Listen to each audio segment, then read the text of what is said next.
Hello, everybody, and welcome to Anime Watch Club. My name is Peter, and on today's episode, we are watching the critically acclaimed 2014 anime, Ping Pong The Animation. Joining me today, as always, first, our co-host, Adam. Adam, how you doing today? I'm doing all right. How about yourself? Oh, I'm doing fantastic. Thank you for asking.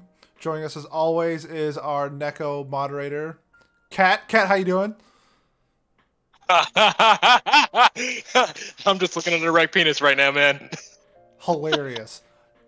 Joining us without a webcam, we have Tyler. Tyler, how's it going? How are you guys? Oh, doing great. And first of our two moderators, first up, we have the no webcam, well, kind of webcam, but no webcam. Pat, how's it going? Oh, no. Well, hopefully Pat comes back. And our second moderator. What? Oh, What the fuck is going on? I'm here. I can't with this computer. I can't with this Wi-Fi. I'm sorry, guys. But yeah, I'm here. And I'm excited to talk about the first sports anime I've ever actually finished. Should be a good time. And our second moderator, Miles. Miles, how's it going? It's good, and my blood tastes like iron today. So let's get to it. I think everybody's blood tastes like iron today. And on today's docket, we'll be talking about the critically acclaimed, very unique, and very fun and interesting anime, Ping Pong The Animation. I will pass it off to our moderators, Pat and Miles. Go ahead, guys. All right, Miles, why don't you take the lead on this one? Yeah, sure thing. So we all watched Ping Pong the Animation, and as we normally do to start things off, let's go around the horn and see what people were thinking going into it, and what their first impressions were maybe in the first episode or two. And so let's start with my man Kat. Okay, so for me, with this is honestly the first episode we've done this that I don't have notes, so bear with me. But when I first started the series, it was kind of like I don't really know what I'm getting into because like all the other ones, I could feasibly understand what we're getting into it, but like I had no idea because the art style was so jarring at first, and like when I first started watching it, I heard the dub and I was like, "Hey, I might as well watch the dub because it's not half bad." But other than that, it was just it for me. It kind of started out as uh, just a regular sports anime for me. So I didn't really. Then again, I don't have much of a starting point when it comes to sports anime. So Okay, great. So Adam, what about you? So going into it, I knew people had talked it up being like a really great show, especially like the art might seem off at the start, but like it grew on people. But I expected it to be more of like an art piece than a story-driven show, and I was actually kind of surprised at how different that became as the story went on. How much I actually got invested into that, but I really didn't have a lot of expectations besides seeing whether this art style was whether I was going to enjoy it or not, or if I was going to like completely be turned off by it. And overall, I was pleasantly surprised. Okay, great. Tyler, what were your thoughts? I didn't really have any thoughts before I was going to watch it. I'd never heard of it before it was suggested. I just started watching it. I didn't really care for it. The first couple episodes, the voice acting was fine, but it was just mostly the animation and then like the lack there of ping pong that was played in the first couple episodes. I don't know, that's about it. Okay, and Pete, what about you? Well, I've heard nothing but great things about this show, how it's like critically acclaimed. The art style is such a unique take on. It kind of reminds me of if you ever saw like the web comics of like One Punch Man before it turned into a manga, how the animation itself looks really bad like on paper, but that's not really like the point of the show. The point of the show was to like express like the characters, and the art definitely grew on me, and the directing was amazing. It's done by one of my favorite studios, and my first impressions of it was just like I didn't really know what I was getting myself into. Like, is this a drama? Is this a sports anime? Is this a comedy? Like, what angle are they going to take towards the later episodes? So I had a lot of questions in the air when the initial first like 3 episodes came up, when I started watching it, I should say. And yeah, it was a really unique show. Awesome. And Pat, what were your thoughts? All right, yeah. So similar to Pete, I just heard my entire time that like listening to people talk about anime or joining discussions that oh, this is the sports anime you have to watch. This is it's stunning. Like, oh, don't let the art put you off or whatever. Which I'll be honest, I did let it put me off. That's probably why I didn't watch it up until this point. I took one look at it and I was just like, this is not something I look interested in. We can talk about that later. I'm sure we're going to talk about the animation and our takes on it. But other than that, I don't know. I think it's just off my quick glance, it's the second highest rated sports anime on Mal, only behind Hajime no Ippo, and so that's a very high I guess I'm achievement. pretty sure Or season 3 of Haiku is the highest rated sports Is anime. The Haiku sequels are ahead of it. It's the second highest, like, Non-sequel? non-sequel. Okay, Yes, that makes sense.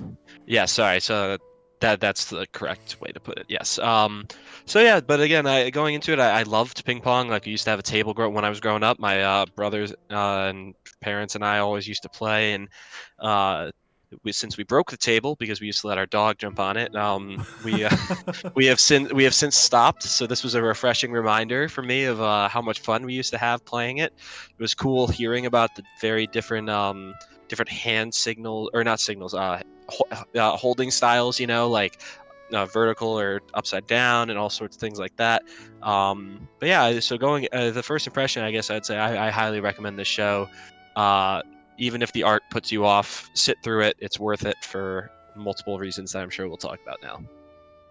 Yeah, and for myself, going in, I thought that I was similar to Adam's thoughts, that I sort of assumed it might be like some sort of like art house type of thing where, I guess like the animation would be done in a very unique way and it wouldn't be very story driven, but it would be sort of like an art piece, like you were saying. Just because all I knew about it was that it's supposed to be very good and that the art is kind of unique and off-putting at first. But I think as I went in, I found the stories and the characters to be quite endearing pretty quickly. But I think one thing we all had in common was a discussion about the animation some way or another. So I guess that's a pretty good way to kick off the discussion. What did you guys think about the unique animation? Did it grow on you? Did it put you off at first or no? Are there ways you thought it was utilized well? So what do you guys think about that? Oh, I'll go first. I just thought it was very unique. There were some instances, especially with the people's eyes, that really took me away from the show. Like, there's a point where the characters are just hideous to look at. And in terms of the animation, it did grow on me, and I think they did a really unique style of animation, especially in episode 11, and like the final match that we can get to later. But they changed how they did like the animation from the other table tennis matches that I thought was really unique and really cool to see. So it was one of those like little things where if you're paying attention, like this style of art, I guess, is completely different from the rest of the show. And it's really like they didn't need to do that, and it was really cool to see them change it. And you saw hints, since this is the same director as Devilman Crybaby, you saw some of the movements that they use in this show that they also used in Devilman Crybaby. I was like, you can tell that this is the same director. Like, he really likes this style of movement in their character. So that's just my take on the animation. I can agree with that for sure. I really liked the fluidity of it. By the end, like you said, like at first it was very jarring for me, and overall I still would have preferred this to have been animated differently. But that's just my taste. That's how I am. But I can still critically look at this and say that the fluidity and the way that it almost looked like a watercolor painting moving rather than like an anime. So I think that was very well done. But yeah, like I agree with you completely. The eyes were off-putting, and the teeth, man, the mouths. Oh, whenever I had to not look at their mouths when they were talking. And again, I know that's the style, but I just could not get over it. It was so off-putting. And I don't know, maybe that's just me being spoiled because in anime, everybody's, a 10 out of 10 attractive looking person, generally speaking, unless you're an ugly bastard. True. Shout out Cat. But other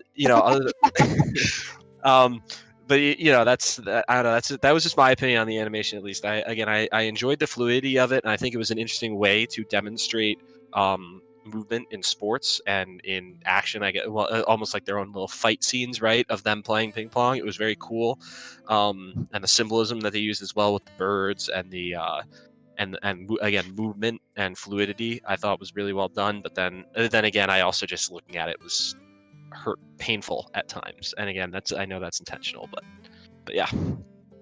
I think it stood out best during the matches, like you guys have said. I was the same way. There were times throughout the entire series where I wasn't entirely 100% sold, and I think I too would have preferred for my taste that it was just done in a traditional style of anime. But I do respect and recognize that it did a wonderful, like it was trying something different, and it does work especially well in the matches. I think you said the fluidity was really well done, and I agree in the matches when you're watching them like darting back and forth, like you can feel the speed almost when you're watching it, and I think that was the best part of it for me. Agreed. Yeah, I think I you too. I didn't like it at first. Obviously, it seems like most of us didn't like it at first. But as I went on watching it, it seemed like they would animate what you needed to see clear and a clear picture of it. So like they show the crowd, you have the two people in front who are the coaches, you see their faces nicely, and then it's like the first row of students that are also named, and then as it goes farther back, they're just like squiggly lines as it gets farther back and whatnot. And then also, I really liked when they started playing ping pong, when they kept showing the shots of him switching the paddle and spinning it around and whatnot. That was all super cool looking. It looked really clean, which I don't know how they switched it up from what the normal animation was doing. But when they were doing that, I don't know. I just really liked what that looked like. Yeah. So, God.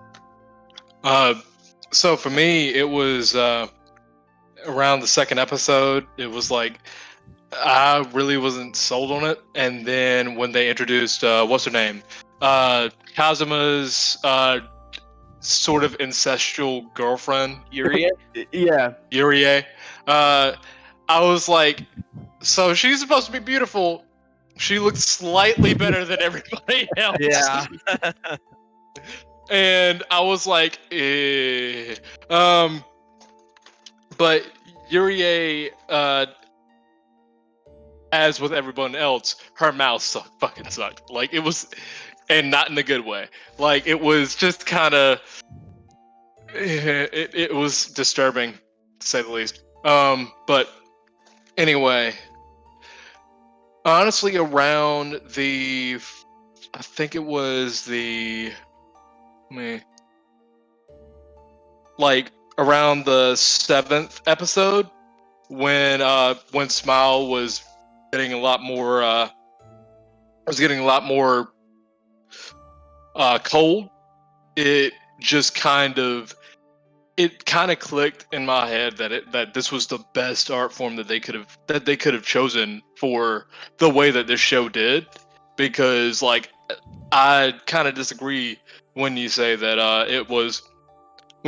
it could have been done like this. If it was done in a traditionally like anime-esque art form, I don't think it would have done the same. I don't think it would have had the same impact or just anything like that, because the animation was so fluid, like you said, and contrasting with everything else going on in the show, especially having that like comic book kind of manga feel. Like if it was just a regular anime, I feel like it would have been just another sports anime show. So I was gonna say, can I ask you a question here then? So I agree with you that I think the fluidity is a very, very specific point that makes it so popular, and is one of the reasons why people are willing to look past that animation. So you talked about how if it looked like a normal anime, you don't think it would have been nearly as successful. What if it looked like a normal anime for most of the show, versus then during the games or during the moments where there is that fluidity? What if it switched to that sort of art style? Do you think that I see? That's the way I would have preferred it myself. It's just the thought I had. Like, man, if this was like a specific moment, or the only time that you saw it was when he was calling on his hero, like all those sort of things. Like if that was when it was the animated in this way, I don't think I would have been as off put by it. I'm curious about the rest of you guys and how you feel about that. I think that the switching between the two styles for me would have been more off-putting than the style was. The style was like mildly off-putting for me. Like there's some moments where like faces aren't symmetrical and stuff, with eyes and mouths specifically. But like there are moments, not even just the matches themselves, but like when Sakuma and Peko see each other again for the first time, and they like run at each other and butt heads, and there's just like sort of Super Saiyan energy coming off of them because of like their animosity for each other. Like that scene really sticks out to me, and I thought that like the sort of like their bodies themselves were sort of wisping, and that was possible because how it was animated, because of how sort of jumpy and fluid everything is. You couldn't really do that in like a more traditional style, and that wasn't the only instance. There were more things like that. So I think while it suffers during sort of more static shots, that it more than makes up for it during almost any time there's movement on screen. I think it could have just worked looking like Haikyuu too, though. Like there's a lot of the repeated shots in there too, isn't there? Kind of when they jump up to do their spikes and blocks and whatnot. Yeah. I think it has a lot of that animation as well. Can I play the devil's advocate for a second? Because Please.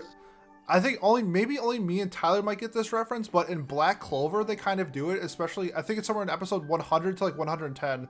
So they brought in No, like what you're talking about. yeah, so they brought in like a special director for like a specific episode and changed the animation for like a huge like climactic fight. And it was really unique because they're like it's a completely different art style from what they're used to. Like instead of them fighting in like I'll say like 20 frames per second for like this example, they brought in this director and he sped up the animation, and now they're fighting in 60 frames per second. And so it'd be, in my personal opinion, if someone like Kyoto Animation did like a traditional style and they have like the utilities and able to like change the art style for like, let's say a climactic scene, I think it could have worked. But I think it would honestly require like somebody like Kyoto Animation or someone like MAPPA or A1. Like it couldn't be like somebody like, I don't know, Lurch or Feel or something like that. Like it would have to be like a top tier animation studio in order to pull off something like what Pat was saying. Yeah, no, I do agree that what I am saying would be a very difficult thing to pull off, and like I definitely agree with Miles that it could be jarring to see, but I just think that there have been so many cool ways that you could merge it together. And again, I know this might not be a perfect example, but I'm just thinking of I'm assuming most of you guys have seen Darling in the Franxx right at the end. Yep. When they again, so spoilers I guess for Darling in the Franxx too. Sorry about this, but at the end. When you see the two birds merging together, and then it's like that beautiful sequence where it almost looks like the art from this series, like I think that's a good example of where it goes from a traditional or not, maybe not traditional, but a current anime look, and then transitioned into like this watercolory look where it was just free flowing, and the whole idea of the two souls coming together was with a lot of flow and everything as well. I don't know if I'm sound like I'm rambling here, but I think that makes sense. If I could chime in, because what you're saying is like a good example, because Darling in the Franxx had two studios working on the same show. So maybe for this example, if they had, I don't think it was Science Saru, but it's the director who made Science Saru made this anime. Like if you said, like with Science Saru and another studio did Ping Pong the Animation, and you could switch up the animations like they did with Darling in the Franxx, since it was A1 and Trigger, it'd be kind of interesting to see how they would go that route, because I think that's a great example, what Pat said, of you have two studios on deck, and you can switch up the art style at any moment if you want, because, like, for instance, like, Trigger is very unique in their art style, so you could have, like, their very traditional art style for, like, say, mech battles, since that's what they're known for, and then have A1 do, like, these, like, aesthetic scenes, and that'd be really interesting to see if they could do something like that with Ping Pong, because I think Ping Pong would have been a perfect show for something like that. I think that could be interesting. I guess the moments that I liked the animation, it might be more numerous than y'all, because there were lots of just, like, when Peko was training, or this scene with Kazuma, it's like flashbacks and stuff. I thought all of that fit it very well. Anytime there was like birds on screen, Yes, the birds. Yep. so there's just like a lot of times that I like also anytime Kong was on screen, because I feel like he was animated sort of like more put together than everyone else, I just agree. to like show how cool he was. Maybe like I just think there's a lot of things that they did with the art style. Like I feel like Smiles' colors and frame jumped around less because he's so robotic and everything. Like he has a more rigid character than the rest of them, which are sort of moving and everything. I thought it did a lot for it. I understand why it's off-putting because anatomically it was incorrect so very often. Yeah. Um, Yeah. but I don't know. I think that if you take that away, there are scenes that it might not seem like it matters, but it might. Yeah, I guess for me, what works as an art form, I think this show this show's did an amazing job. And just because I would have preferred it in another like the standard style for my own personal taste, I don't know if it would necessarily work for what they were trying to get at artistically. And so those things kind of are contradictory. Like I guess I wouldn't want them to take away from what they were trying to get at with their art style just to appease my own personal taste. Like I can separate those two feelings. Yeah, no, I think Yeah. that makes sense, right? Like they had an artistic vision, and though it's not aesthetically pleasing, and you wouldn't want to just make it that way and for it to compromise what they were trying to do. Exactly. I agree 100% with what Adam said as well. Like I would have preferred it a different way, but I think that it works best this way. Again, that hypothetical I thought was just a very interesting thing to spur some discussion, which it did. So I'm glad. Anyone else want to talk about the animation real quick before we potentially move on to topic number 2 or thoughts number 2? Also, Kazuma, not necessarily the main bad guy, no, He's but like the antagonist. I wouldn't say bad guy though. Yeah. yeah, but Kazuma, his art style was like when he wasn't. One of the things that I really admired about the animation in the show was when like Kazuma first starts playing, he starts playing as this extremely like intimidating dragon, and but after and before the match, he is just somber. Like it's everything around him is dark, and yeah, I get to his bathroom and shit like that, but like the like everything around him is just. It seems more. It seems like there's more to spare inside of it than anywhere else. You know what I mean? Like it. Yeah, they definitely intentionally showed him having this dark energy around, and maybe not dark energy, but just this dark aura around him, where he's not enjoying things. Versus whenever Hoshino was on the screen, there was colors, there was happiness, at least especially near the end when he is flourishing and when he is becoming the hero, or so to speak. Like that's definitely was an intentional stylistic choice that I think worked really well for the show. Yeah, I legitimately felt intimidated when Cosmo was on screen like multiple times. Like the direction they shot things from, they would always go from like a down angle when they were showing him when he was playing, so it looked like he was looming over you. The backgrounds were always darker, as Kat mentioned. Um, you know, and then when he's in the bathroom, it's always shot from above him, so you're looking down on him. You can like feel his like sadness. I feel like the direction between him at the table and him off of the table did like a very good job of sort of showing the dichotomy of the character.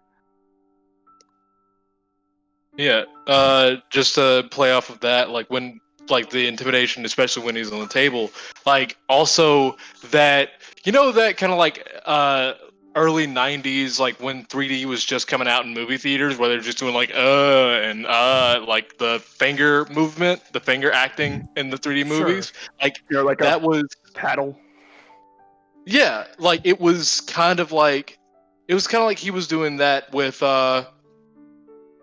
within the animation, and I just kind of that just kind of made solidify that this was the best animation style for it. But anyway, moving on. All right. So if we're gonna move on, I think we can. Next, we're gonna talk about the characters because this is a very character-based show, right? So obviously it's about ping pong, but and that's the vessel that we experience these characters' struggles and developments through. I guess I can start this one off.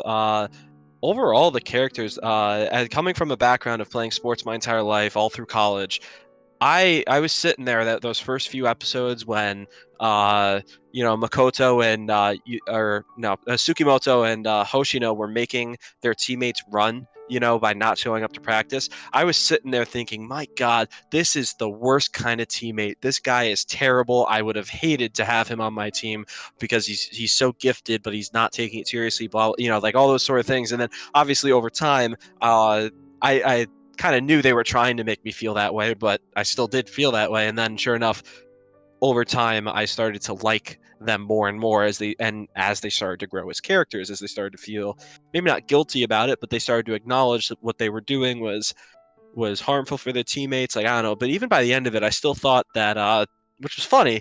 Tsukimoto was still a pretty awful teammate to have. Awful. To have. Yeah, like a terrible teammate, which again would have pissed me off so much. Like by the end, when he's teaching kids and stuff, he's obviously matured, and I think that the whole last match that was like their coming of age, right? Because that's the whole purpose of this is when they come of age and they realize what they want to be in their lives or what they can be with their lives. I again, that was just my first thought about the characters. They were all so interesting and so fun to watch grow, but my God, they were awful teammates at first. I would have rather have had Kong as a teammate than Tsukimoto, to be I think honest. Kong ended up being like a great teammate. Though. Oh my God! Me So. too. Well, even at the beginning, though, I would have preferred Kong when he was like, Sure. kind of like an asshole, but like he was being an asshole because he expected a lot from you. Versus Tsukimoto was kind of just like, oh, I don't give a shit, that you're below me. Well, maybe not you're below me, but you're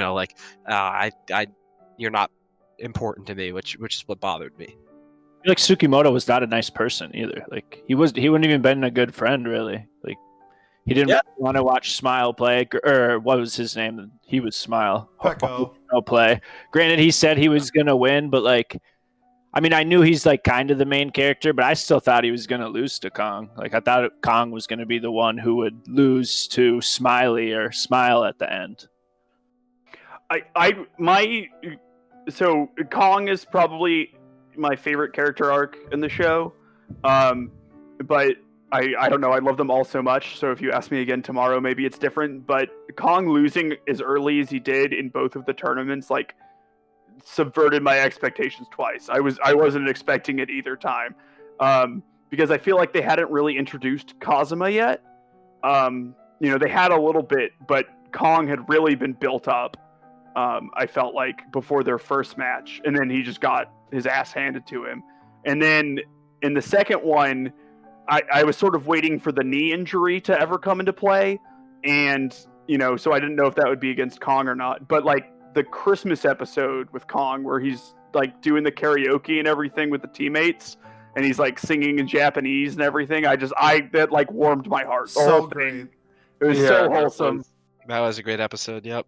When they came in and started like cooking with Kong when he first started becoming friends or whatever, that was cool. I liked that. Yeah, his mom was there, and they all like helped out cook and everything. And like, at the end, he like becomes a Japanese citizen, and his arc was the best. He wasn't my favorite character, but I think his arc was the best. Yeah, he was fantastic. Yeah. Can I pose the idea that there is no main character in this series? Yeah, There's really absolutely. not. Yeah.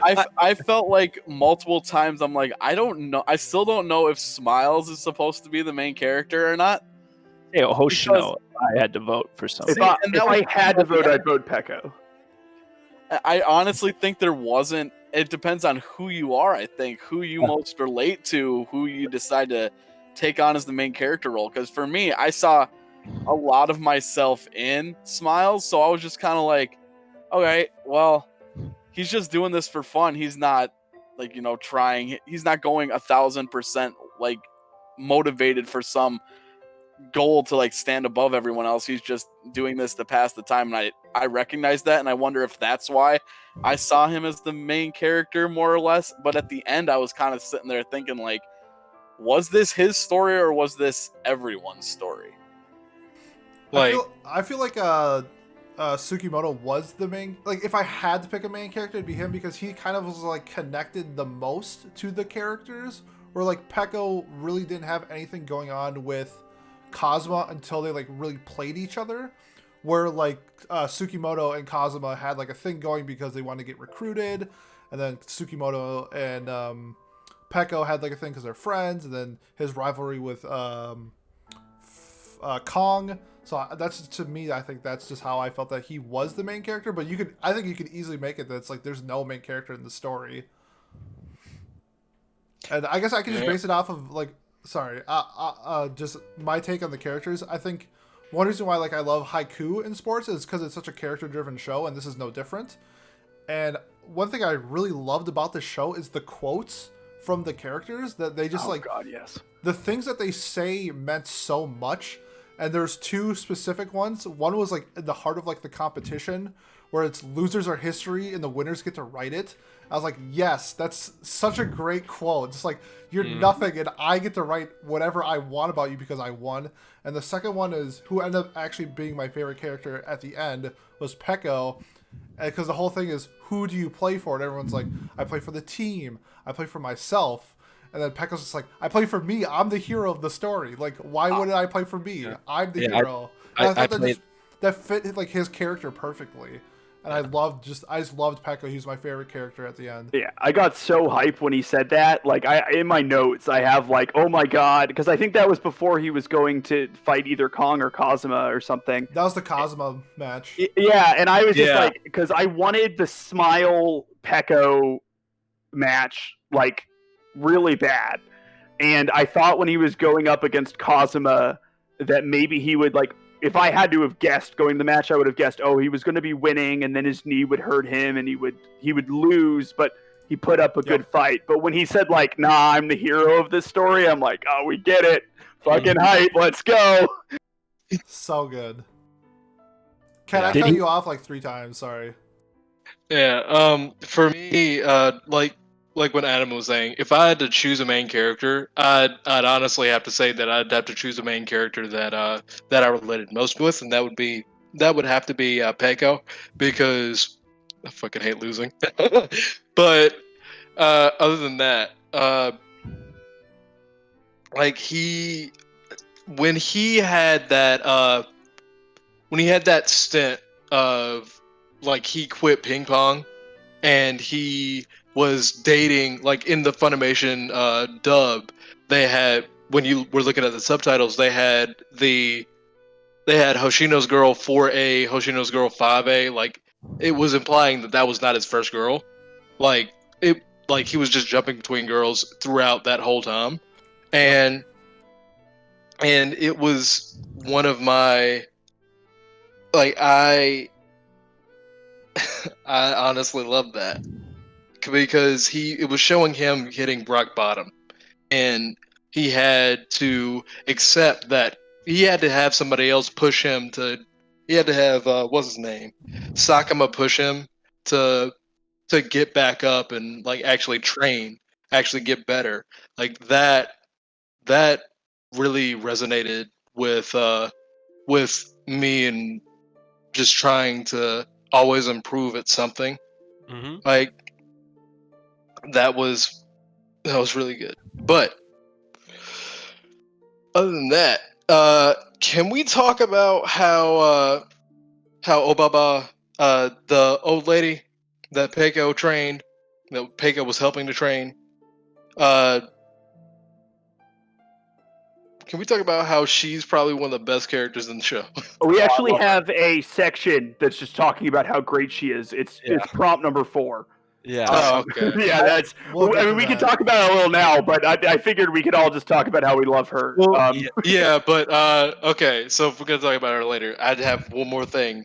Can we talk about how Sanada, the Kazuma with eyebrows, was just straight up jacking off to fucking Yurie. Yes, I yes! saw that. I remember that too. Yeah. I Like, do that not was remember real. this. Like, I don't remember He- this. Oh, he- okay. No, it's implied with so- the tissues on his bed. Yeah. Yeah, Oh, Valentine's that's Day episode right. with her on the. In Sanada's room, he was looking up at Yurie, at a poster of Yurie that was Oh, on the yeah. ceiling, and there were just tissues all around. It was like, God damn it! Yeah, it was pretty.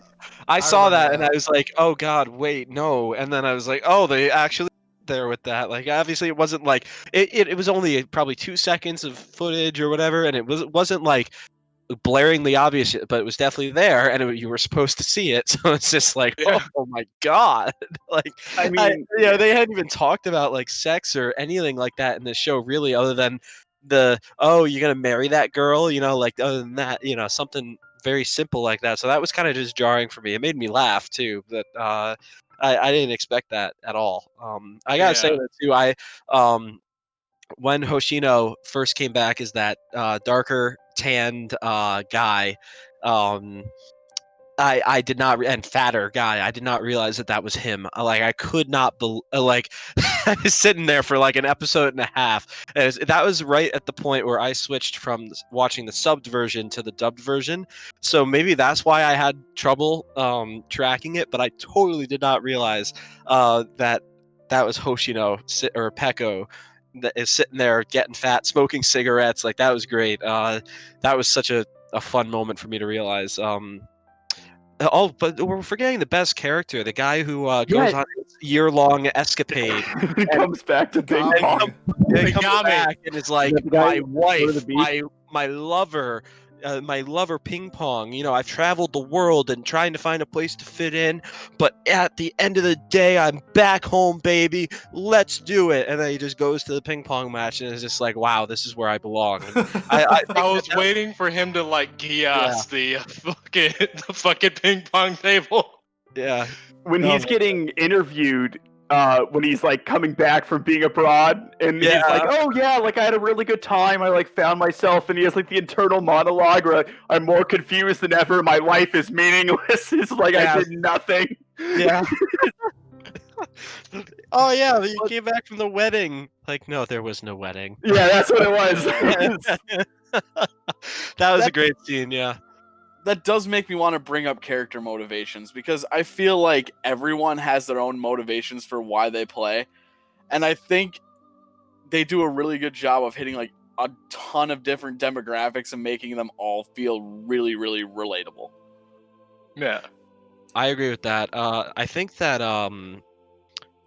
so the way I looked at all these different character arcs, you've got the one that's fighting for his pride and his country, right? With Kong, you've got Tsukamoto, who's playing because, I don't know. It's hard to say why he's playing. I guess for Peko, right? He's Playing playing for fun.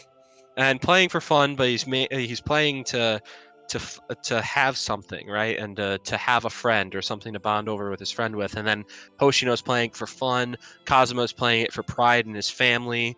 Sakuma's doing it because he wants to be the best, and like he's doing it because that's what he dreams of, or whatever. Like they did all these different character motivations that are very stereotypical or very common tropes. But I'm even hesitant to call them tropes, but they are essentially like archetypes almost, if you will, that you see in lots of different shows.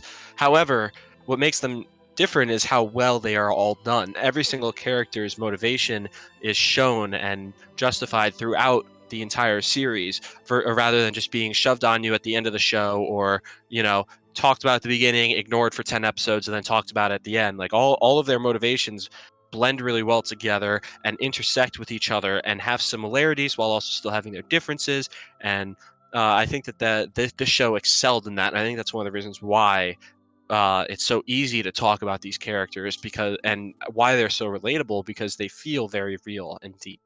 If I could quickly talk about what I think my favorite example of that is, and it's at the end at 11 when Smile becomes the teacher, right? So like the coach had always said to him like, I understand you don't think you want to be a champion, you don't want to do this, but I at least want to give you a taste of this, so that you can decide what you want to do.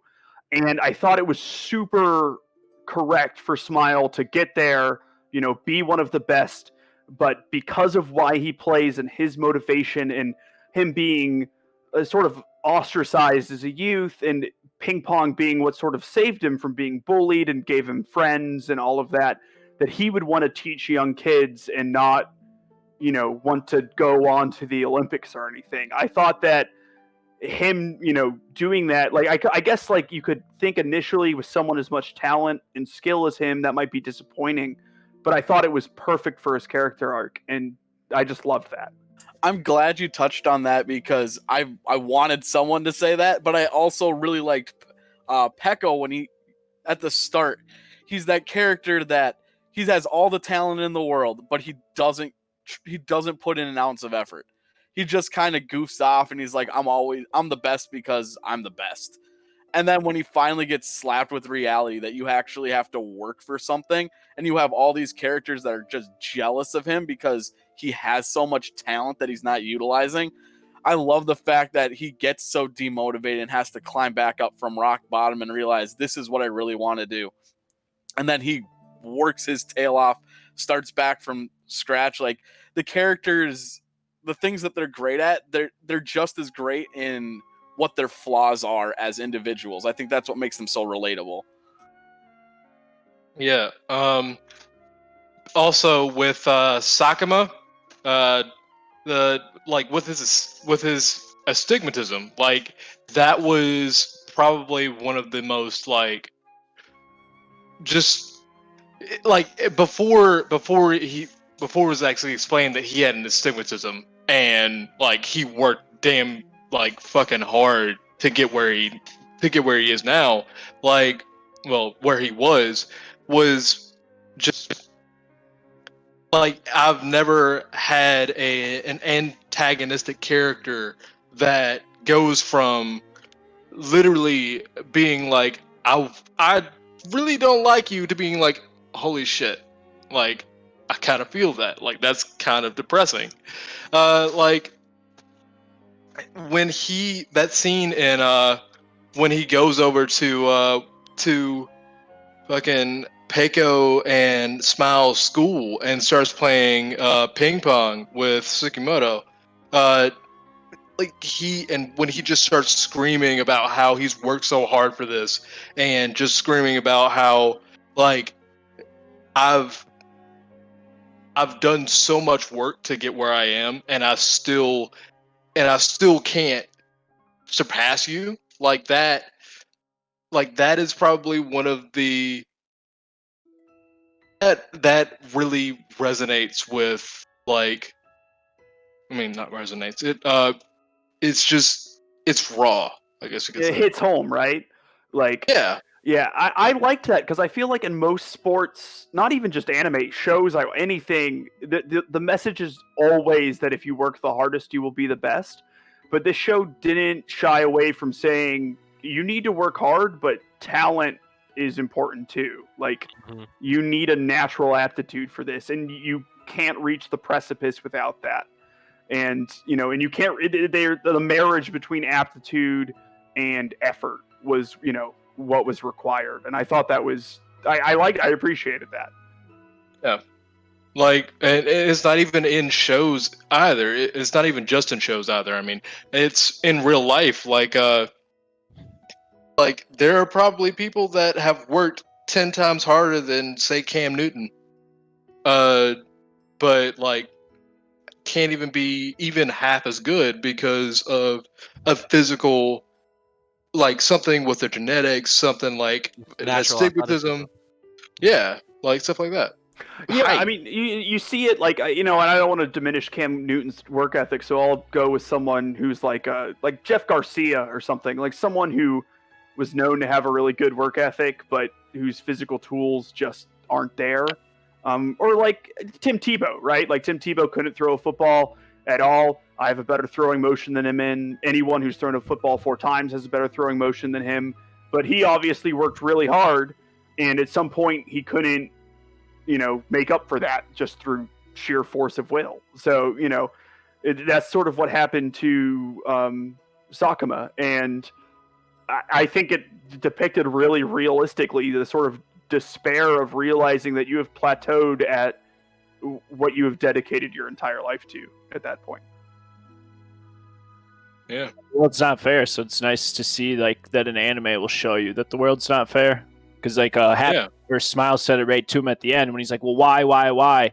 It's because you're not blessed with talent at ping pong. You know, you can only hard work will only take you so far to a certain point. You need that God-given talent to get over the hump. Like not everybody can be a pro basketball player. You need some things to even like have a shot at being a pro basketball player." Now, speaking of Sakuma, we've also got to talk about Muko. Sakuma's girlfriend. Do Oh, we have goodness, her to? voice. Because We don't. Not. We don't Yeah. have to. Her voice was really annoying. Raise your hand if you think her voice was annoying. Can I raise my hand You can't physically? see mine, but I'm raising My my hand. You can't see mine either, and I'm raising it very high. I don't even What are remember. you talking about? Her voice was not annoying at It- all. That sounds like it me was doing like- Yuri and Doki Doki. about? Oh yeah, my that was so God. funny. That's I mean, it was very clear that he loved ping pong more than her too. So like, I don't know. Like, Well, they had 3 Yeah. kids, so we'll see how that marriage goes. that's true. I really like that Sakuma after the Kazuma Peko match that Sakuma and his teammates got together and you could see them like laughing and having fun with his like ex teammates. Yeah.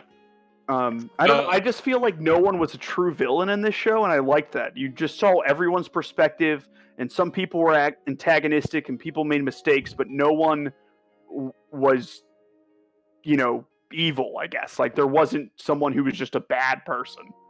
Mhm. Yeah. Yeah, they're just competitive. Like doesn't have to. You have a rival. It doesn't mean they're bad. It just means that person's really good and you're really good, and so you like to compare yourself to that person.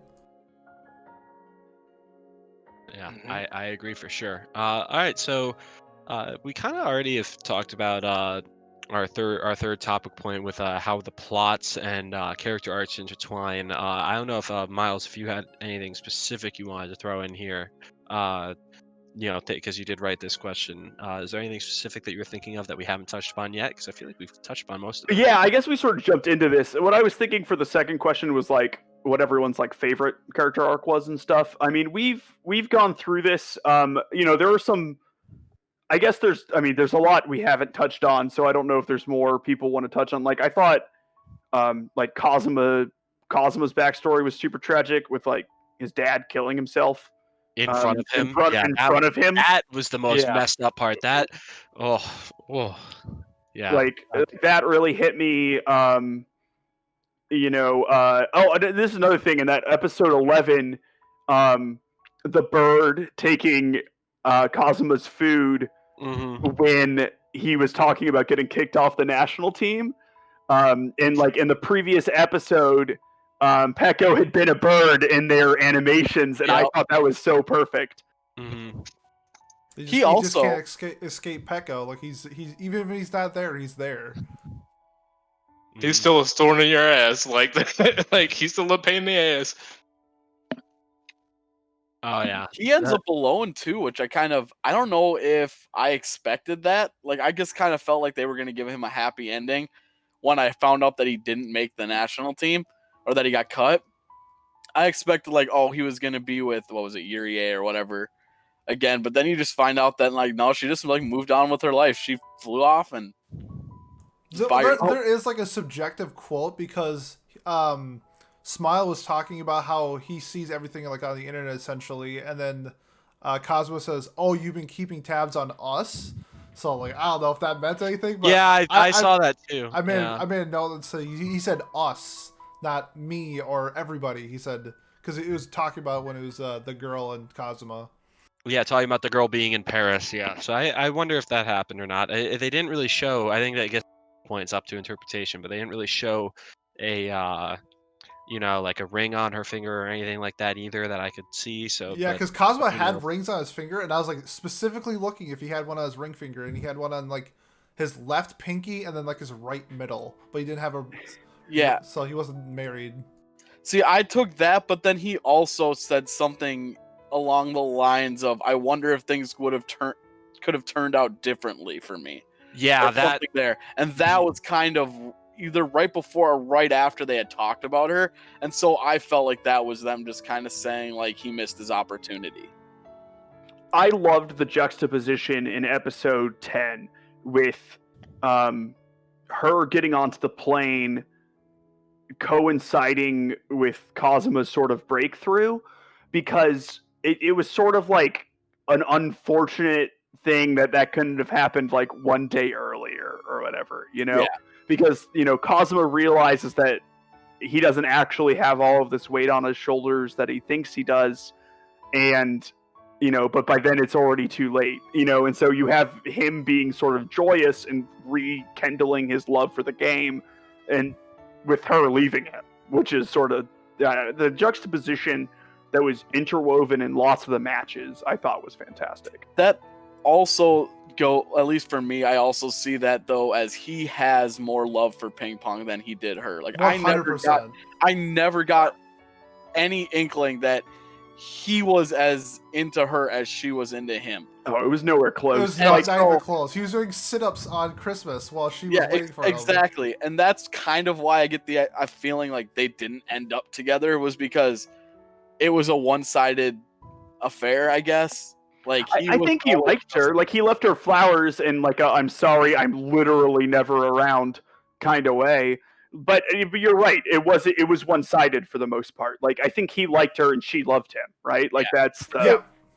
Exactly. I don't think there was like, well, they are family too, so I don't know necessarily. It's kind of up in the air how much he liked her, I guess. But I definitely don't feel like they shared the same interest in each other. She had far more romantic feelings for him than he did for her. And I think that's kind of why when his love for Ping Pong is rekindled, when she leaves, it is kind of, at least to me, it was that I'm choosing to side with Ping Pong almost. Yeah.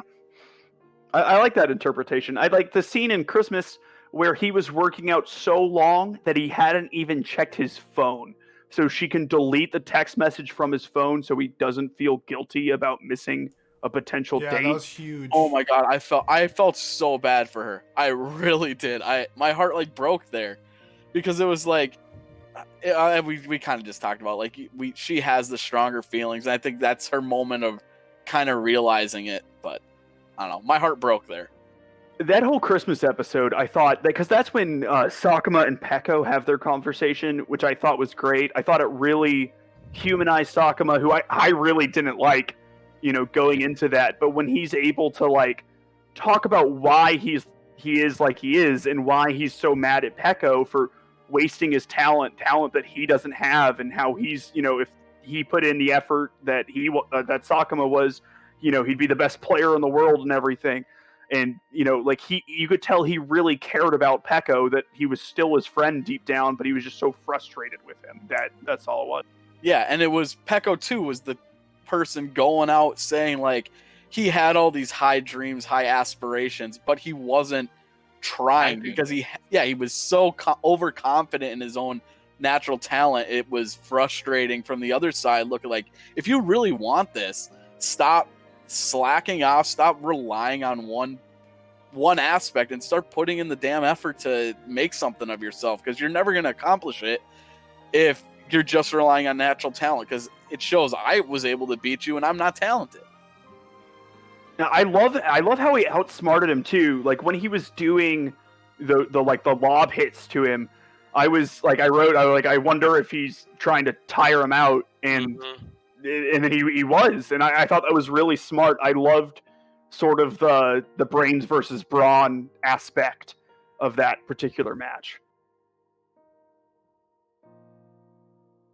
Yeah, no, I definitely agree with that. That's that I was sitting there like, no, you're tired. No, don't tire yourself out. Like, stop swinging so hard, like wobbling over or something. Like, I was sitting there so angry at him the whole time. But of course, it was a very intelligent way to play, because, yeah, you can have all the talent in the world like he does, but or like Smiles has, but or not Smiles, Peko has in that situation. But if you work hard enough, or you think hard enough, you can overcome that talent, right? Like that's what that whole purpose was, which was very well executed. I agree.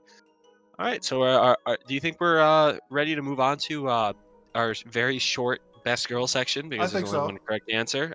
Anyone got anything else, just real quick? they want to throw out? Real quick, one thing I wanted to talk about the song that Smile hums. Yes. And I loved that. like, so during his first match with Kong, and then one of the other matches, which I forget, he hums this little song to himself. It's like a calming thing, and it's sort of like symbolic of when he's in the zone, and it's a very smile-paced tune. It's sort of slow and plotting, and not frantic in any way. And when Kazuma and Peko are doing their match, once Peko gets the upper hand, the humming starts, but it's like in a very Peko way. There's like extra stuff added to it. It's way faster and more fun, and like less robotic. And I just loved that. I love their friendship. I love everything about all the characters and all of the subtle ways that they tell us about the characters' relationships through the music and the animation and all of that. And I love that it was called the hero's theme too, because it harkens back to when he was a kid, how it was him who ends up, and we find this out later, that it was him who ends up kind of pulling him out of his shell, when he was locking him, well, not locking himself away, but essentially shutting himself out from people because he was afraid of being bullied. And then he gets this whole, like, someone opens up the world to him, he becomes his hero, and like how he kind of passed that song along to him at the end, where it becomes like the theme song of the hero by the end of it. I loved that. It was adorable, but at this end, meaningful. It was great. Also, I just want to bring up the scene at the end, like when Peiko and Smile were playing against each other. Like, I feel like it was done well when they just skipped like several years ahead, because if they didn't, I feel like it would have been something like, it would have felt like this person, like, it would have felt like you wouldn't have the complete like round off, the complete ending or of everybody's like story arcs. Like it would have felt like Peiko and Smile, that was it. Like nobody else would have had anything unless they had another episode where they were going through it. But like I don't think that there was any other way to do that without like it feeling like it came up short. Sure. Yeah, I like that, because I feel like it would have ended on someone having the upper hand in their friendship, and like you learn later who won, but you learn after you know that everyone's going to be okay, and I like that. I guess for me in that specific match, it didn't matter who won or lost. It's just as long as they got to play each other, like that was the thing. Like it doesn't matter who won. It's like as long as we both reach our goals of playing each other in the finals, like they both like accomplished what they wanted to do. It was never about who was better than the other person at like any point. It's just like we just want to like, I guess, okay, in a sense, yes, but like it was more about them competing rather than who's the winner or loser. Yeah, I really, I guess so. Like I've had the same best friend since like second or third grade or something. So it's like almost 20 years now. And we used to play Magic competitively, and like Magic the Gathering, and Same. all I wanted to do in tournaments was get to play him, because like it was just like the high stakes and the friendship, and like he would always beat me in practice matches and stuff, and just the chance to like play in a match that mattered, it was just fantastic. So I guess it was like really nostalgic for me, because I like saw my friendship and their friendships, and I don't know, I thought it was great. Yeah. All right. Let's start talking about Obaba then. Let's move on into our one sections, I'm sure. Although for this show, it being a sports anime and a very interestingly animated sports anime, I don't think there's very much to, and also a sports anime that had, I think maybe 5 or 6 women on the screen throughout the 11 episodes. I That think. sounds right. Which, of course, there's probably only about 15 characters in the show in general, so it's not like it was blaringly intentionally pretending women do not exist. But the only woman who really got any screen time other than Kazuma's incest bait woman, I forget her name. Yurie, thank you. Was Tamura Obaba, the grandmother who was the trainer for Hoshino, and was also just the motherly figure that ran a dojo at a ping pong dojo, which I don't even know. Is that a real thing that exists in Japan? Did anyone look into that? Maybe not. My dad had me. There was ping pong houses, like pool halls in Minneapolis. Like I live in Minnesota. Right. Oh, okay, Like, so there you go. there was ping pong halls there. That's actually who I learned how to play ping pong from. When me and my brother were maybe like 10 or 12 years old, he bought a ping pong table, and he's got like 3 or 4 different ping pong paddles from like the early 90s or something like that. He pulled them all out of his bag and taught us how to play. So I love ping pong. Yeah, so I guess that makes sense then. There you go. But I never knew that existed. I was just like, this is so cool. Like just imagine going after school every day and playing ping pong or whatever. Because like obviously I knew that there were school clubs, but it never really occurred to me that I guess just like there's skating rinks here in the U.S. for hockey, or there's soccer fields. Like there's dojos for ping pong. So there are parlors for a lot of stuff like mahjong and stuff like that too. I'm actually near a curling. I grew up near a curling center. And I feel like that is probably really rare, but if that exists, surely ping pong dojos. Yeah, that's true. Yeah, In Minnesota, we have like 3 of them, so I feel you on that one, Miles. Oh well, so there we go. But so let's talk about this wonderful, wonderful woman who used to be a very talented player herself until she injured her knee too much to continue. I believe that was the story, or was that the father? I guess I got stuff confused. She hurt her knee and couldn't play anymore. Kazuma's grandfather hurt his knee but recovered from it. Gotcha. Okay, so she couldn't recover from it, but then she decided to go on and end up teaching and owning this dojo, or running at least this dojo. Again, the best girl. It's really hard to talk about because she really is the only character or girl that really has meaningful screen time or purpose. But she's awesome. She is like the Obachan of Obachans. Like there's really no doubt. Like she is the woman or the grandmother that you would want to have if you were in any sort of scenario like this. I guess I really don't know what else to say. This is a tough category. She was like a sassy, chain-smoking Mr. Miyagi, and I loved it. I loved every second of it. Yeah. It was like her relationship with Pecco, I thought was amazing. I don't know if other people want to talk about it, because I feel like I've been talking a lot, but I just loved it. You don't think, kids, you don't have the brains for it. That just like she is one of those characters that is. She's kind of like one of the comparisons I made. If you watch NCIS Los Angeles, she's kind of like the. What anime is that? Watch that show, by the way, whoever's listening. But like, she's kind of like the short white lady up there. She's kind of like her because. Like, if she wasn't there, it would take so much away from the show. Even though there's so much going for the show, not in NCIS and Ping Pong. Even though there's so much going for the show, if she was not in the show, I feel like it wouldn't be an 8.6. It'd be like a 7.9. Like that's how I feel, and that's a Mal rating. I feel ya. I guess it's a damn shame. I looked her up on Mal, and she is only 4 members' favorite characters in all of Mal.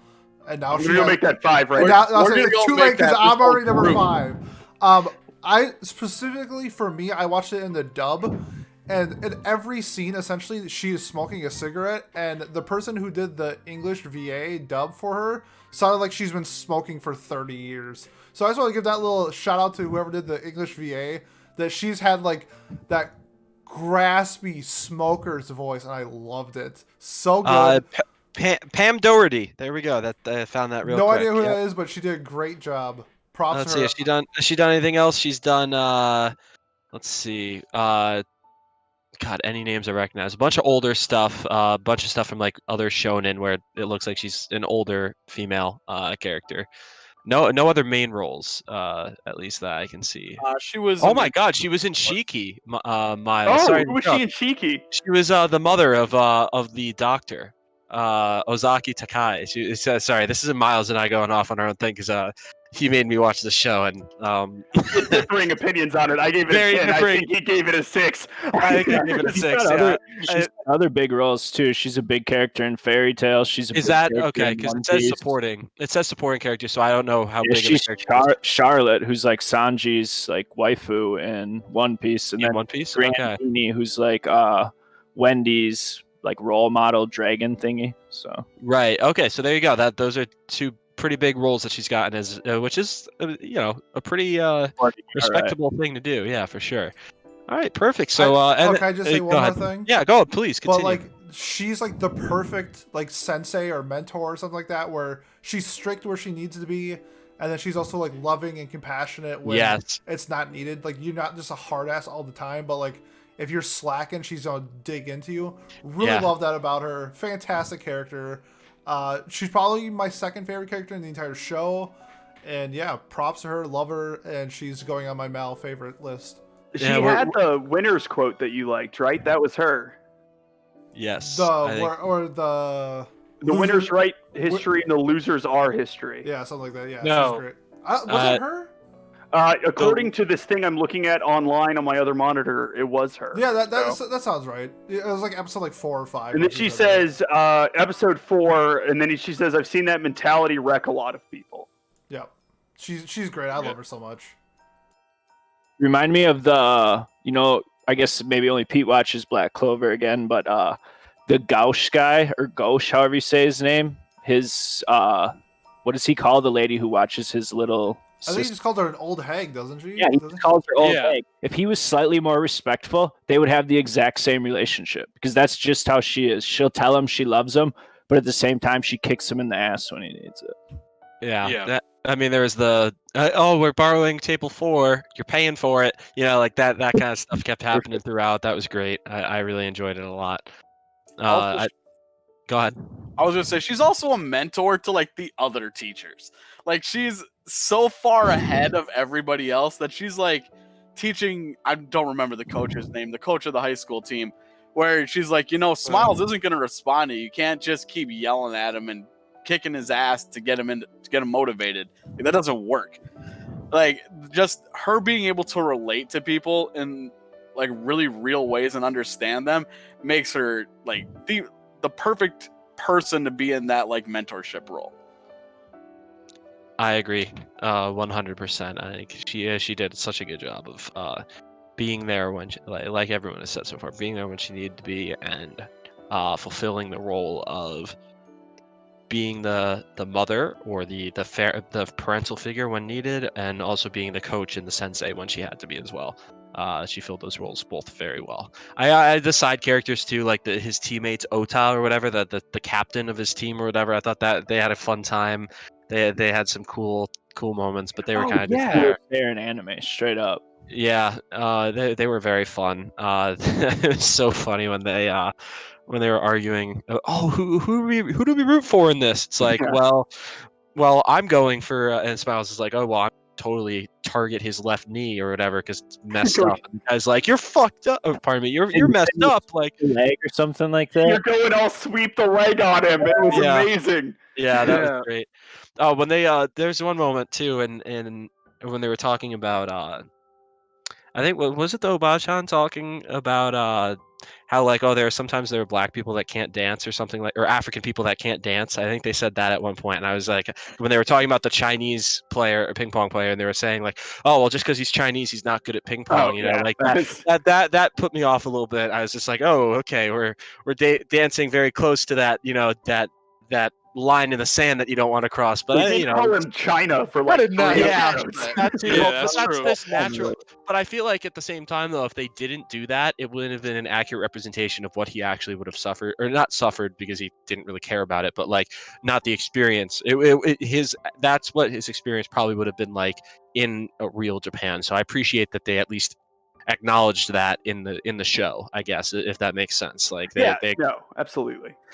Yeah, they didn't just ignore it and pretend that, oh, this guy is so cool. He's automatically our best player. Everyone's going to respect him and think he's awesome, like right away. Like, no, people are going to be off put, especially considering China and Japan are uh, rivals, so, to say the least, from my understanding, at least from an outside perspective.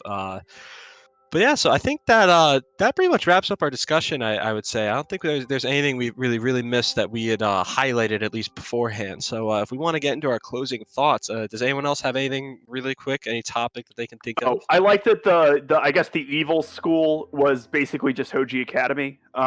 Yes. I really liked that. I thought that was fun. Yeah. That's all I wanted to say. Yeah, that's great. Oh my god. All right, well, why don't we let's start doing our final thoughts and our scores. Let me get my trusty little phone out so that I can keep track of our scores. We already got Smiley, who because his computer just died on him, couldn't make it tonight. He gave this show an 8 out of 10. So we're using our Mal scoring system because that's what we're comparing it to. So Smiley gave it an 8 out of 10. He really liked the show from what I've heard. If you want to hear more of his thoughts, join our Discord so that you can join our discussions and talking about these shows. Leave a comment, whatever. Please do that. We love to hear from people who are listening, so that way we know what everyone else thinks as well. Because the whole point of this club is we're hearing different opinions and we're enjoying shows we normally wouldn't. But all right, so we've got Smiley's score of 8 out of 10. We're just gonna go down the list here.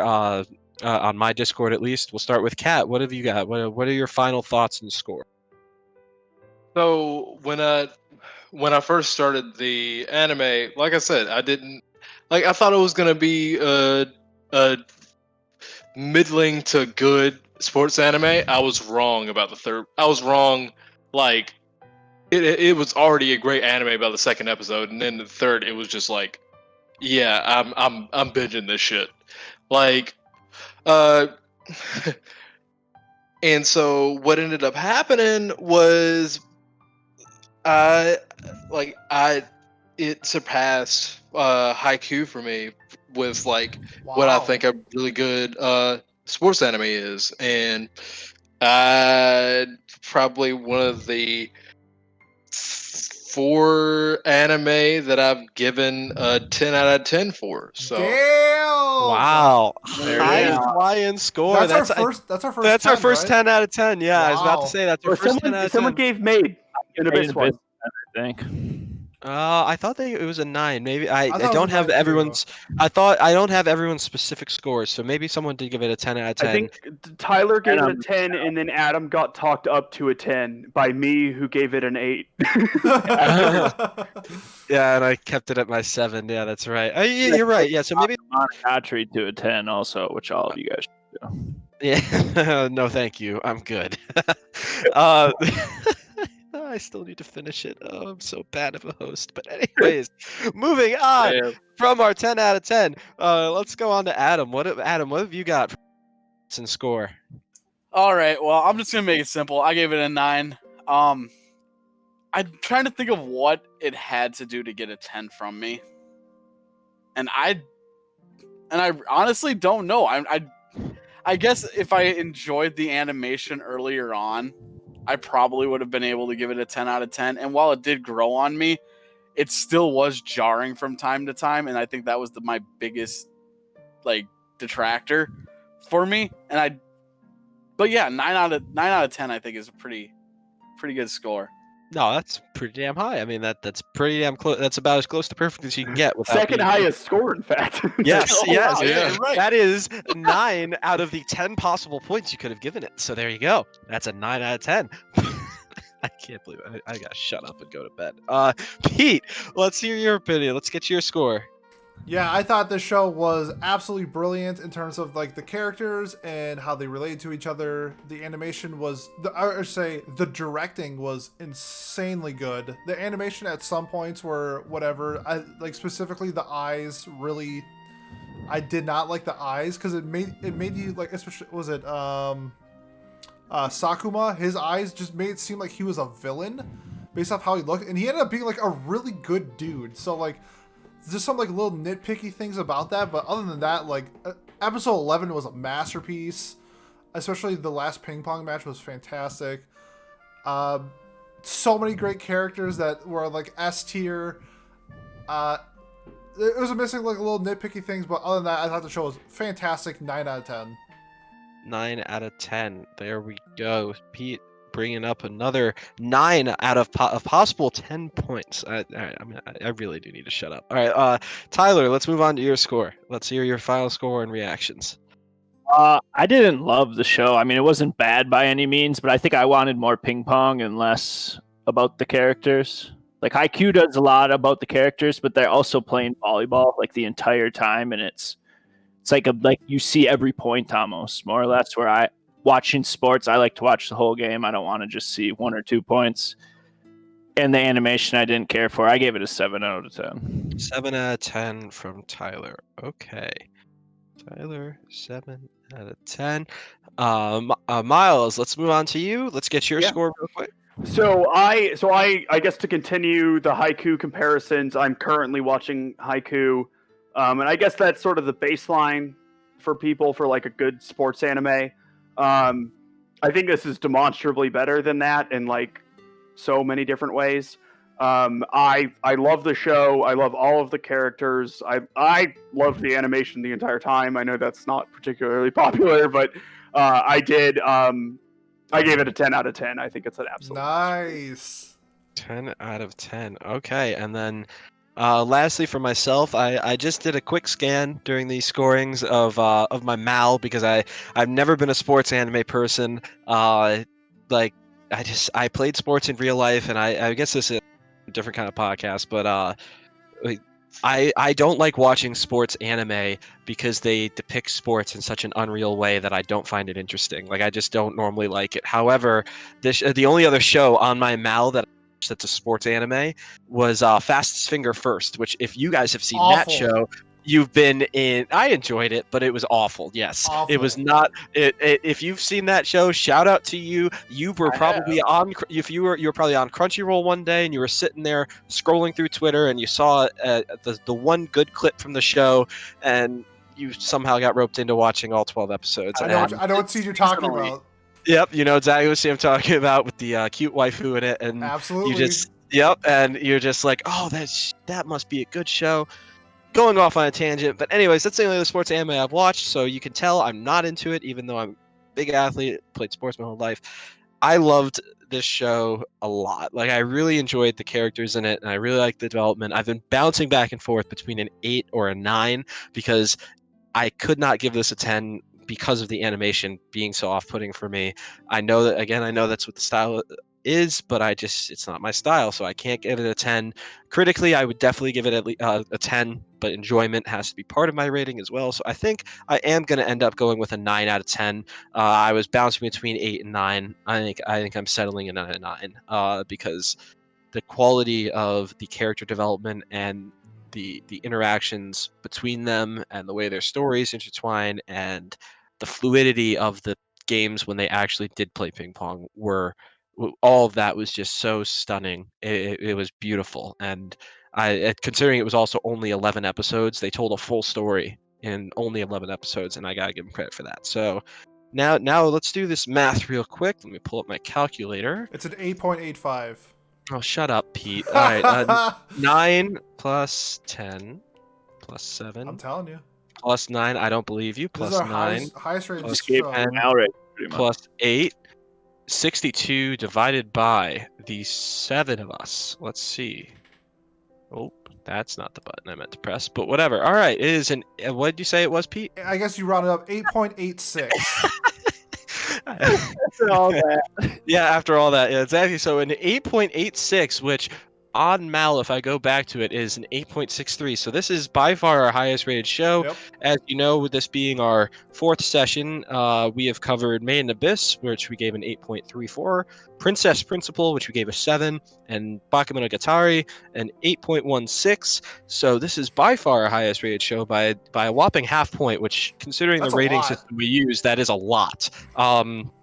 We're a little bit higher than the MAL score, but of course we're only 7 people, so you throw in a few more lower scores, you're gonna see that impact significantly and probably more balanced out. But I think we all in consensus agree that at least critically this show is phenomenal. Yep. Even if the enjoyment isn't always there, critically I think we all agree that it does something, and it is something that other people should look at and see for the value that it has. But yeah, so if we're all done with that, Ping Pong the Animation, thank you for giving us something to talk about for the past 2 weeks and going forward. However, now we have to find our next show for next week. Miles, why don't you take it away? It's not Tadakun, I'll tell you guys that right now. It's not Tadakun. So we had a 3-way tie for third place this week, and those shows are Dead Man Wonderland, Land of the Lustrous, and Forever Bridesmaid. Tadaku Never Falls in Love. One day we will watch that show, but also maybe we won't. Ever. Yeah, probably not ever. In second place, with a whopping 1 more point than all of those shows, we have The World Only God Knows. Wow. And as we know, I've won almost every week. So in first place, do we have Madoka Magica? We do not. We have Grimgar. So we will be watching Grimgar, All right. Fantasy and Ash. I think this will be our first isekai, so that'll certainly be an interesting discussion. Yes. If we want to just read the synopsis real quick, I can do that. Very short thing. Fear, survival instinct, thrown into a foreign land with nothing but hazy memories and the knowledge of their name. They can feel only these 3 emotions resonating deep within their souls. A group of strangers is given no other choice than to accept the only paying job in this game-like world, the role of a soldier in the reserve army, and eliminate anything that threatens the peace in their new world, Grimgar. So yeah, it like Miles said, it's an isekai. This was Smiley's recommendation or nomination. So we're going to have a few other shows to nominate for our next session. Miles, what did Smiley DM you if he did about what show he would like to nominate? So he listed like 27 different shows he was thinking about, Of and course. eventually settled on King's Avatar, which is a show I've never heard of. But King's Avatar. yeah. Okay, so there we go. So we've got King's Avatar as one of our nominations for next week that you, the listeners, can also come and vote on. That's the thing. You can't nominate unless you're on the show or you're actively participating with us and in our discussions. However, you can absolutely vote on shows that you want to hear us talk about, or at least from these nominations. So please join our Discord, comment below. Send us DMs, whatever you want to do. We can we will answer them. You know, If you want to send a carrier pigeon to my house, I will take the vote down. Yeah, no, that if you send a carrier pigeon, that show wins. That's the show. That's the show that wins. Just so you know. Oh, real quick, I just want to say, King's Avatar is the only esports anime that I know of. It's a really cool premise. Interesting. I didn't know that. That's what is that the Chinese one? Chinese, or is that... Yep, it's a Chinese anime. I mean, kind of on Gale Online though. I'll just say this: it's not an esports anime in that they're playing an esport. They kind of are. They kind of are. It's not about the esport as a game. It's almost like an isekai, but whatever.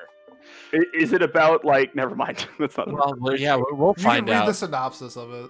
We'll find out. But all right, so we've got that the Chinese anime, the something I forget the name already because King's Avatar. King's Avatar. I'm ADD. All right, so let's move on then. Miles, what is your suggestion? I'm just gonna go down the list. Yeah, so this won't win again. I think too many people have seen it, but I'm just gonna keep suggesting Madoka until you're forced to watch Magical Girl. Yeah. So, because I was just saying, this is targeted at me. And, I will do this forever. I do not care. That is. Yeah. So let's lose again this week. I'll do Madoka Magica. Listeners, if you want to hear me talk about why Sayaka Miki is the best character in anime, leave a comment saying you want to watch Madoka Magica. All right, or don't, and I'll be very happy. So thank you guys. All right, Kat, what's your suggestion for this week? I believe were you Land of the Illustrious last I one? was Land of the Lustrous, and I'm Yes. Land of the Lustrous this week also. Week 2, there we go. So it's gonna have a legacy point going forward, I believe, because it was second, I think, this week. It was Again. third, along with Third. every show that wasn't Madoka Magica. Yes. And So there we go. But it does have a legacy point. But it does have a legacy point going forward. So if you don't understand what we're saying right now, go listen to our last week's episode right near the end, where we talk about how shows can earn points going forward just to help them get over the hump so that they are no longer bridesmaids. Like my show, Tadakun Never Falls in Love. Great rom-com. God damn it, I want to talk about it. No one talks about it. We're going to talk about it sometime soon. I can feel it. It's coming. The day is coming. Let your life be rainbow, or whatever the fuck the slogan is from that show, and it's Don't so spoil great. the show. It's not a no, it's not a spoiler. It's just a beautiful line that is said in every episode. And, Okay. Uh, Pete, what show are you nominating? I'm right. going to change my show again. Oh my goodness. And we briefly talked about it in the Discord, but it gets on Netflix jail tomorrow. Triggers new production BNA brand new Oh shit! animal. Okay, awesome. All right. So what is it? BNA. Sorry, one more time. It's Brand new BNA, animal. and it's called Brand New Animal. Oh, okay. I think I've heard about this. Yeah, we've talked about it a little bit. All right. Adam, what is your nomination for this coming week? Oh man, this is hard. So I've had a couple that have come to mind, but one of them I don't feel like it's right to do. But I am going to throw out a show that is on my top series, and that is Akagi. Akagi. Nice. Okay. What is that about? I'm kind of curious, piquing my interest. Is there- Gambling and mahjong, death Oh. gambling. Oh, even better. Okay. Akagi is dope. I haven't seen it, but it's been on my must-watch list forever. Okay, that sounds interesting. Jeez. Okay, death gambling. I like gambling, and I don't like death, but it's That's not interesting it. topic. Oh, Tyler, let's wrap up our suggestions this week. What is our final nomination that all the viewers at home and us ourselves will be voting on? What is your final nomination? Dead Man Wonderland again. That sounds Dead Man Wonderland. Okay, there you go. So that one comes in with a legacy point as well, just like a couple of the other shows that we've nominated. But yeah, so there we go. Those 7, we'll post those, I'm sure, in our Anime Club tab on our Discord, so that we can look at the synopsises and make our votes. You can vote for 3 shows. First place getting the most, getting 3 points. Second place getting 2 points, and third place getting 1. You can't vote for your own show if you're a host, so obviously it's a rule there on purpose for a reason. Other than that, I think we're all wrapped up here. I feel pretty good. Anyone got any catchphrases to say right now? So I The just hero leaves. The hero leaves. The hero leaves. Yes. Goodbye, everyone. Nice. Yeah. Kat, what do you got? oh wait. So I just want to propose something.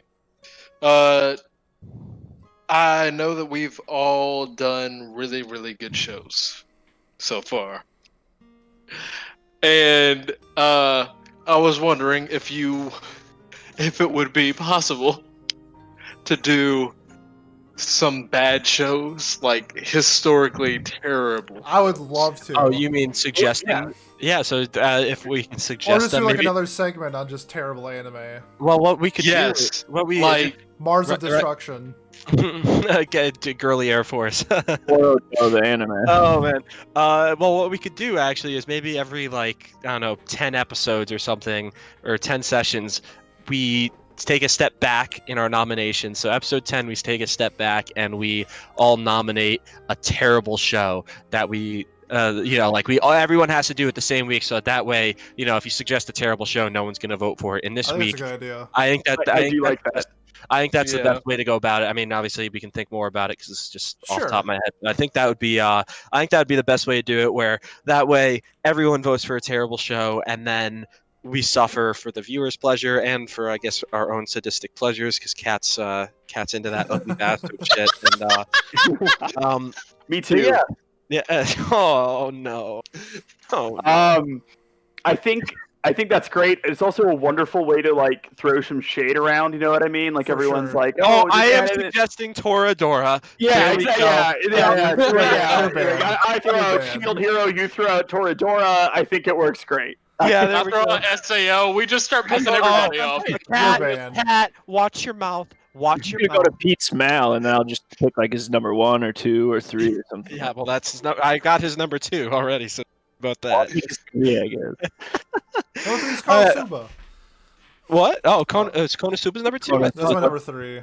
But I was gonna say, I thought Toradora is number 2. I thought you were throwing out Konosuba as a bad show, and oh, I was hell about no. to just Hell exit no. my life. There are I people that, believe yeah, there are hard. people that hate Konosuba. Yeah, they're Yeah. dumb. They are real people. They are Yeah, man. They There hate are, real there are lots of people with lots of bad opinions that are making their opinions really loud recently. Yeah. So, Right like, now, you know, like That's a very fair point. Let's try to find somebody who doesn't like Konosuba I know and then somebody do that doesn't Konosuba. like- so I we know can I'm somebody not that doesn't saying like that everyone who doesn't like Konosuba is a white supremacist. Yeah, I'm with But you, I'm Miles. also There you go, down. man. I honestly think the Venn diagram is basically a circle. Yeah. I think you're right on that one. All right, boys. Thank you for joining another episode, episode 4. Thank you once again, Pete, for giving Miles and I a platform for us to start this club on. Why don't you wrap it up and say goodnight to everybody? Yes, thank you. If you made it this far in the podcast, thank you so much. In the descriptions below will be our public Discord. Anybody is welcome. Just don't be a Spurg or a Lolicon. Fuck Rachel. If you're a Rachel stan, you are not allowed. Yeah, fuck Rachel. Follow us on Twitter. What do you say, Annie? That's what you say, ANI on Twitter, for me calling out people with shit takes and up-to-date information on the podcast. Other than that, we will be seeing you in 2 weeks for Grimgar. We'll see you then. Rachel did nothing wrong. Rachel did nothing wrong. All right, we're all stop there. Bye. Rachel did everything. Bye.